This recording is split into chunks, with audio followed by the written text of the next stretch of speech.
안녕하세요. 저는 올해 57살 남자이고 동해안에서 횟집을 운영하고 있습니다. 원래는 대기업 협력업체인 한 중소기업에서 20년 넘게 일을 했는데 도저히 더 이상은 버틸 수가 없어 회사를 그만두게 되었습니다.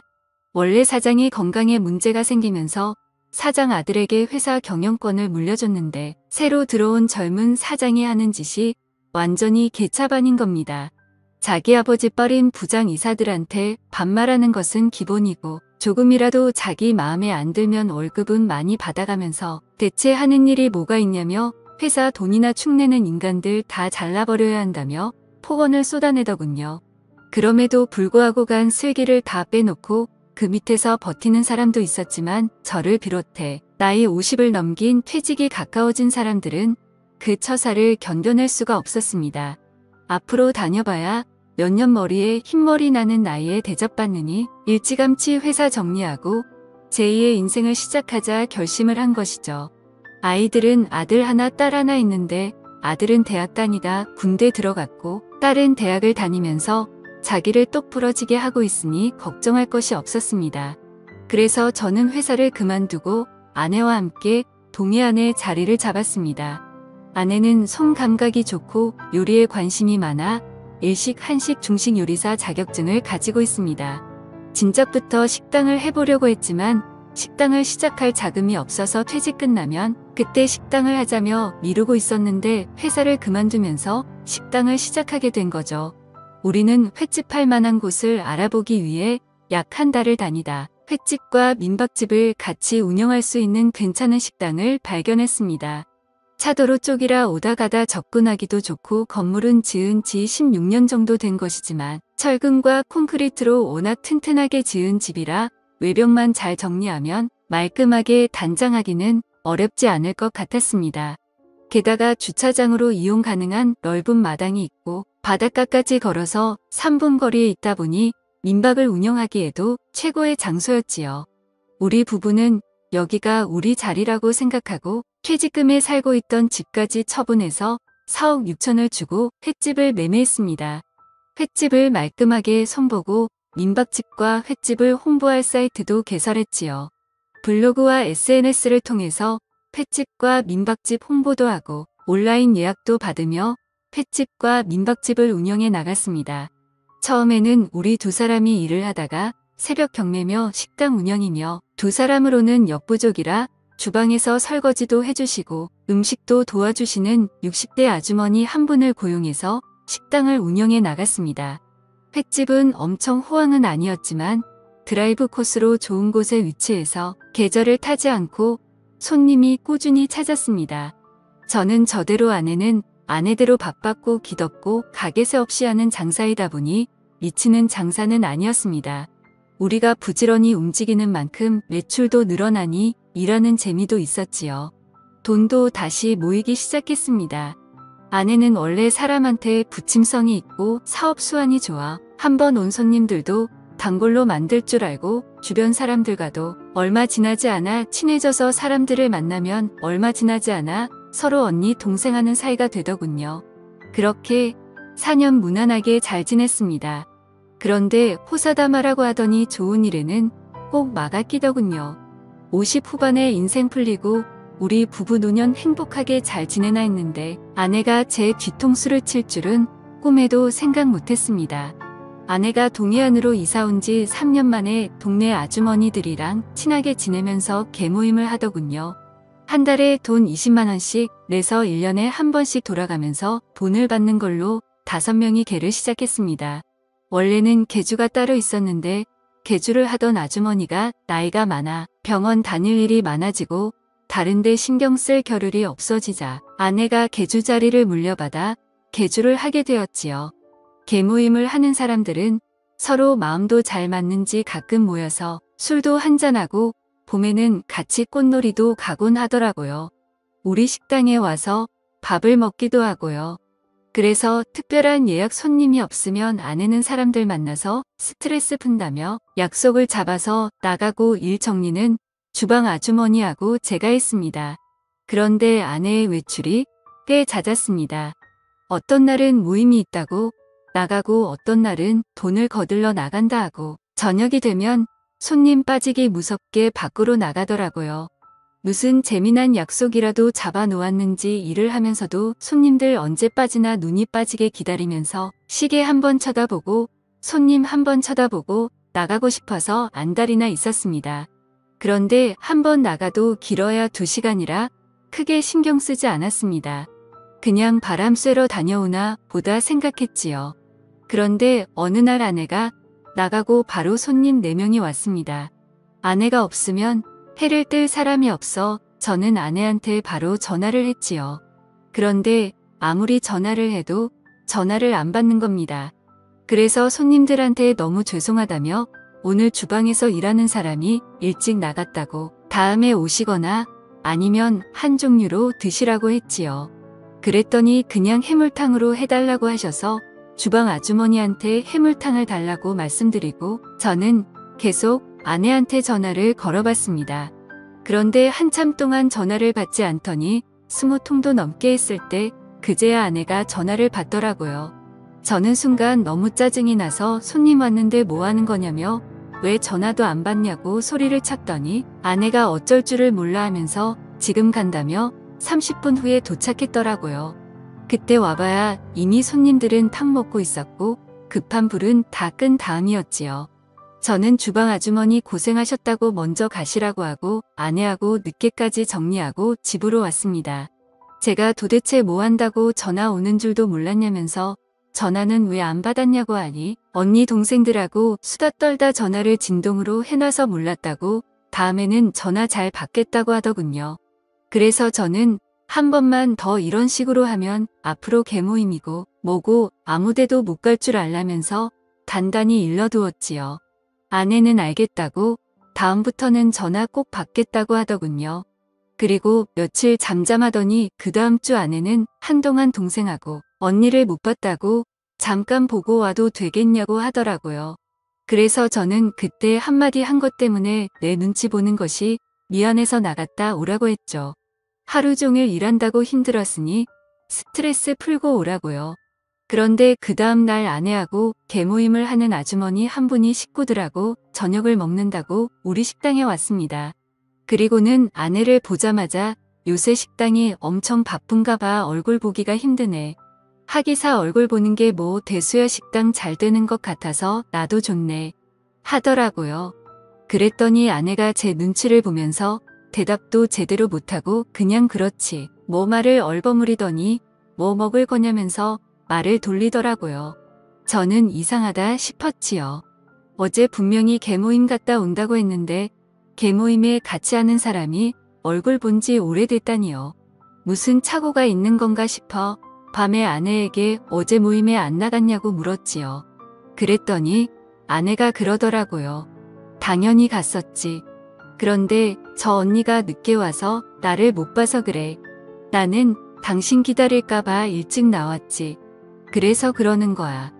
그때까지만 해도 저는 아내 말을 믿었습니다.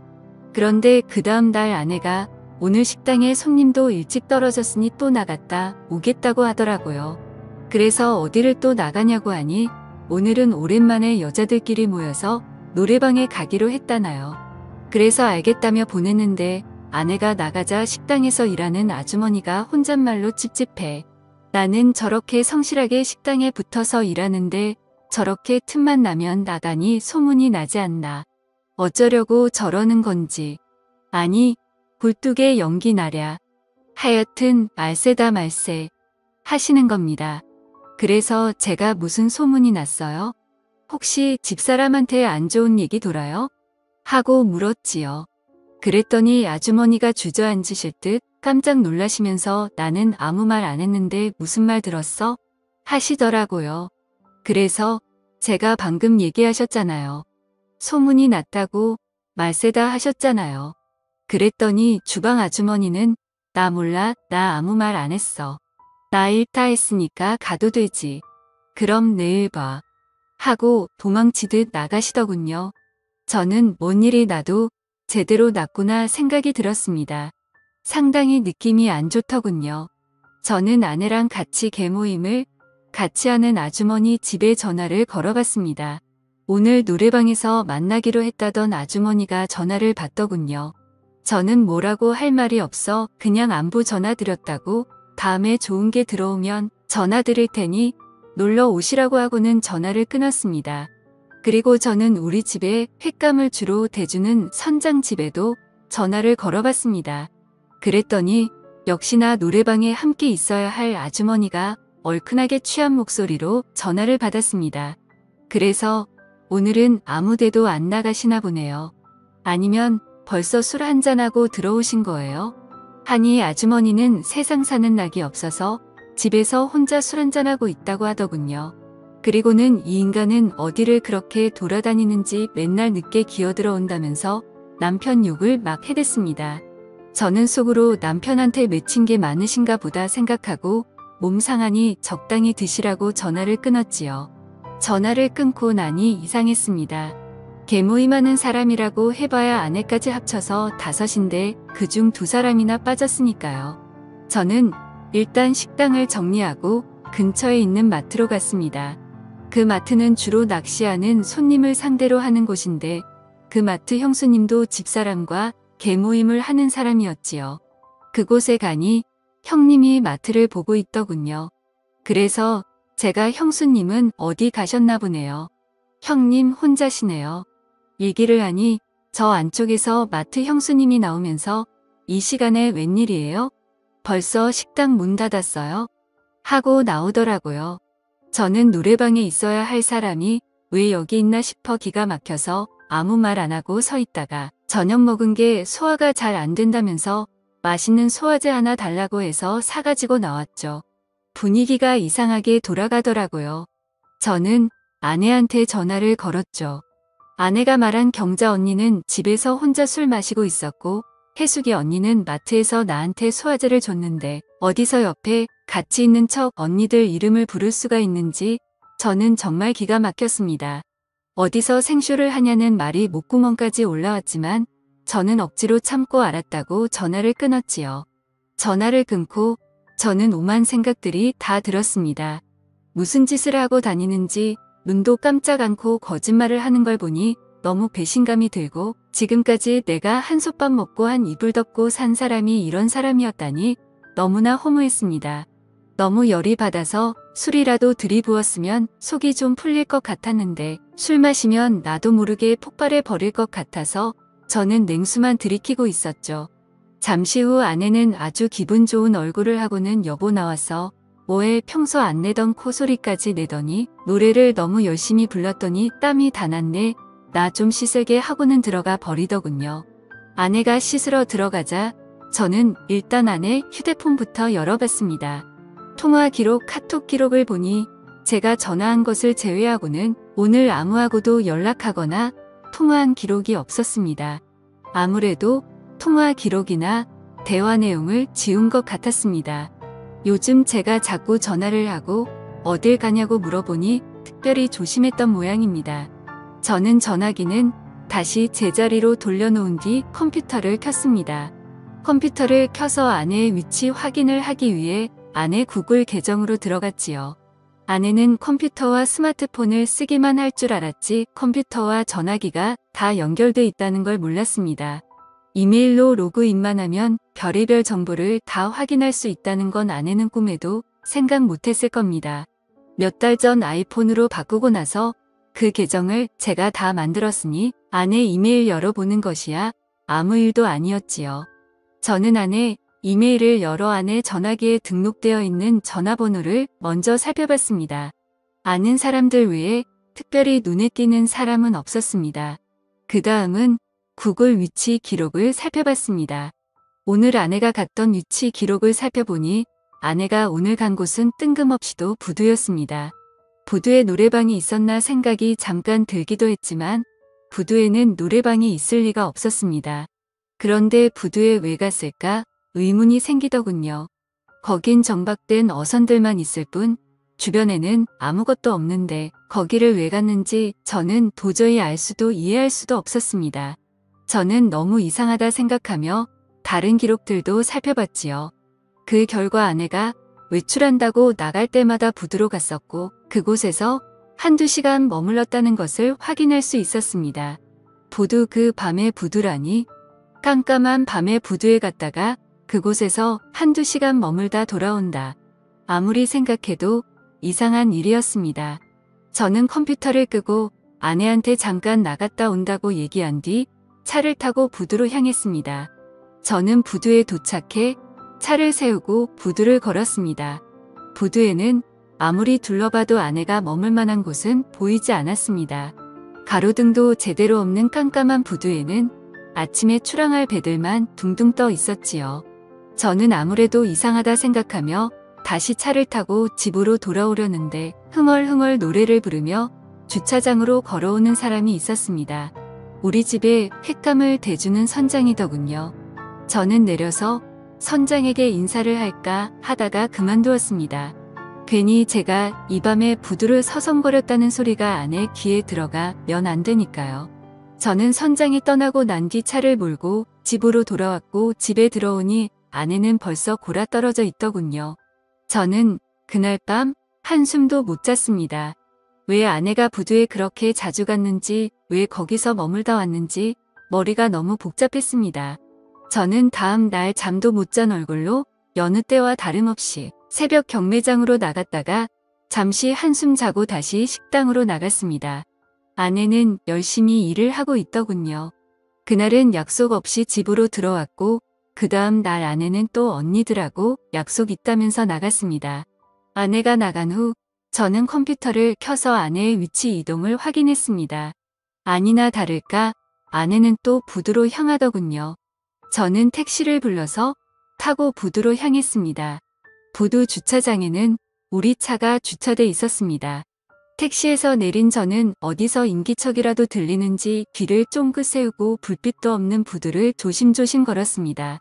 그날은 유난히 바람도 많이 불고 파도도 세서 아무리 귀를 기울여도 다른 소리가 잘 들리지 않았습니다. 아무것도 확인하지 못한 저는 부두 끝까지 걸어갔다가 다시 천천히 걸어서 왔습니다. 우리 차가 부두 주차장에 있으니 아내도 분명 이 근처에 있을 거라 확신이 들었으니까요. 그리고 잠시 후 부두 가운데쯤 정박되어 있는 배에서 희미한 불빛이 새어나오는 것을 발견했습니다. 그 배를 보니 우리 집에 횟감을 대주는 선장의 배더군요. 저는 순간 불길한 느낌이 들면서 가슴이 쿵 내려앉는 것 같았습니다. 저는 출렁이는 배를 조심조심 올라탔습니다. 그리고 희미한 불빛이 새어나오는 선장실의 안을 들여다보니 선장실간이 침대에서 선장과 아내가 뜨거운 시간을 보내고 있더군요. 저는 순간 눈이 뒤집혔습니다. 눈에 보이는 게 없더군요. 선장실 문을 열어보니 문이 안에서 잠겨 있었습니다. 저는 문 열라고 소리치면서 문을 두드렸습니다. 그랬더니 안에서 그제야 제가 온 걸 확인한 두 사람은 놀라서 어쩔 줄 몰라 하고 있더군요. 저는 계속 소리를 치며 선장실 문을 두드렸습니다. 그랬더니 선장은 옷을 대충 챙겨 입고는 열라는 문은 안 열고 제가 서 있는 쪽 반대쪽 문을 열고 도망가는 겁니다. 그래서 저는 옆에 있는 그물을 들고 선장이 있는 쪽으로 그물을 던져서 선장을 그물에 가두어 버렸습니다. 지금까지 고기 잡느라 그물을 던져본 적은 있어도 그물에 걸려본 적은 없으니 어떻게 빠져나와야 하는지도 몰라 버둥거리고만 있더군요. 그 뒤에서 아내는 어쩔 줄 몰라 하며 여보 여보 소리만 반복하고 있었습니다. 옷도 제대로 못 챙겨 입고 어쩔 줄 몰라서 서 있는 모습을 보아도 기가 막혀서 어디서 딴짓하고 누구 보고 여보라고 하냐고 네가 제정신이냐고 평생 처음으로 아내한테 상욕을 내뱉었죠. 저는 저 정신 나간 인간을 어찌할까 하다가 아무리 욕을 해도 분이 안 풀리길래 아내한테도 그물을 던져 아내도 그물에 가둬버렸습니다. 둘 다 그물에 걸리니 빠져나오려고 난리도 아니더군요. 저는 바로 선장 부인한테 전화를 했습니다. 두 인간이 이 밤에 배 안에서 난리를 치다가 나한테 딱 걸려서 둘 다 그물에 가둬놨으니 끌고 가든지 새벽 경매에 넘겨버리든지 알아서 하라고요. 얼마 안 있어 선장 부인은 마트 아는 형님네 차를 얻어 타고 셋이 함께 부두로 달려왔더군요. 선장 부인은 둘이 갇혀있는 모습을 보니 그 자리에 털썩 주저앉아 땅을 치고 울더니 어디서 고기 퍼는 플라스틱 삽을 가지고 와서 네가 인간이야. 내가 온갖 고생해서 배 사줬더니 이제는 하다하다 배에서 이런 짓을 해. 바람난 게 한두 번도 아니고 이게 몇 번째야. 네가 인간이야? 네가 인간이냐고 악을 쓰면서 그물에 갇혀있는 선장을 패버리더라고요. 옆에서 보고 있던 마트 형님은 형수님 진정하라고 말리며 말로 하라고 하고 저한테는 와서 일단 그물부터 풀어주고 집에 가서 말로 하라고 하더군요. 그 옆에서 선장 형수님은 인간들 인간도 아니라면서 그물에 묶어서 바다에 던져버려야 된다며 계속 악을 쓰고 있더군요. 마트 형님은 계속 우리 두 사람을 달랬고 그러는 중에 마트 형수님은 그물을 잘라서 두 사람을 그물에서 빼내주었습니다. 그물에서 나온 두 사람은 고개만 푹 숙이고 말도 못하고 있더군요. 마트 형님은 일단 자기 차에 다 타라며 우리를 마트 형님 본고에 태우고 선장 내에는 선장의 집에 우리 내에는 우리 집에 바래다 주고 갔습니다. 말로 하라고 신신당부를 하면서요. 집에 온 아내는 손이 발이 되도록 빌더군요. 저는 아내가 그러고 있는 꼴도 보기 싫어서 양동이에 물을 받아와서는 얹어버리고 양동이로 얼굴을 덮어버렸습니다. 자신도 얼굴을 내보일 낯이 없는지 양동이를 뒤집어 쓰고 울면서 제발 한 번만 용서해달라고 한 번만 용서해주면 시키는 대로 다 하겠다고 하더군요. 그래서 조용히 끝내자고 했지요. 너 같은 거랑 더 이상은 못 살겠다고요. 조용히 아내와 이혼하고 위자료 청구하지 않는 대신 지금까지 네가 나한테 받아갔던 돈을 비롯해서 네 명의로 되어 있는 것들 다 내 앞으로 해놓으라고 했습니다. 그리고 내가 가지고 있는 재산 그 어느 것도 받지 않겠다고 각서를 쓰고 조용히 동해안을 떠나라고 그러면 애들한테 이렇게 추한 얘기까지는 안 하겠다고 했지요. 그랬더니 아내는 자신이 했던 짓이 애들 귀에 들어가는 건 무서웠는지 시키는 대로 하겠다며 다 정리를 한 뒤 아내는 동해안을 떠나 차용집으로 갔습니다. 며칠 뒤 선장 내외를 만났는데 선장은 부인한테 꽤나 두들겨 맞았는지 얼굴에 멍이 들어 있었습니다. 저는 애들도 있으니 조용히 끝내기로 했다며 전후 사정을 얘기했고 형수님은 어떻게 하실 거냐고 물었지요. 그랬더니 선장 부인은 이 인간이 배 타는 것은 꼴도 보기 싫다며 배를 팔려고 내놨다고 하더군요. 그리고 마음 같아서는 지금 당장이라도 이혼하고 싶은데 내가 지금까지 고생해서 뒷바라지 해준 게 얼마인데 왜 이제 와서 주는 것은 못하겠다고 하더라고요. 붙잡고 살면서 돈이나 벌어오게 시킬 거라고요. 저는 알아서 하시라고. 그 대신 저 인간 앞으로 내 눈앞에만 안 띄게 해달라고 얘기했지요. 그렇게 두 집은 각자 마무리 지었지만 얼마 지나지 않아 그날 있었던 일이 온 동네에 소문이 쫙 퍼져서 저를 보는 사람마다 그 일에 대해 물어보는데 창피해 죽을 지경이었습니다. 그래서 횟집을 정리하고 떠날까도 생각했지만 왜 내가 떠나야 되나 싶어서 새로 실력 있는 주방장을 고용해서 횟집은 계속 운영하고 있습니다. 민박도 당연히 같이 하고요. 둘이 합쳐서 식당을 계속했으면 우리 두 사람 돈도 많이 모았을 텐데 그 사람은 우리 집에서 쫓겨나 그 좋은 실력 가지고 다른 데서 일을 하고 있다더군요. 그 여자는 가끔 연락이 와서 우리 식당에서 일하고 싶다고 예전에 부부관계였던 것 다 떠나서 일만 시켜달라고 사정사정하는데 저는 딱 잘라서 꿈도 꾸지 말라고 했지요. 왜 어리석은 선택을 해서 자기 무덤을 자기가 파는지 저는 아무리 생각해도 이해할 수 없더군요. 저는 아내를 죽기 전에 용서할 수 있을지 모르겠지만 언젠가 아내를 용서하고 진심으로 얘기를 나눌 시간이 온다면 이번 생은 물론이고 다음 생에라도 그런 과오는 범하지 말라고 그건 너 자신과 상대방을 다 죽이는 일이라고 꼭 얘기해주고 싶네요. 아내와 헤어지고도 가슴이 답답했는데 이렇게라도 얘기를 풀고 나니 속이 좀 편안해지는 것 같습니다. 저의 기가 막힌 이야기 들어주신 분들 모두 감사드립니다.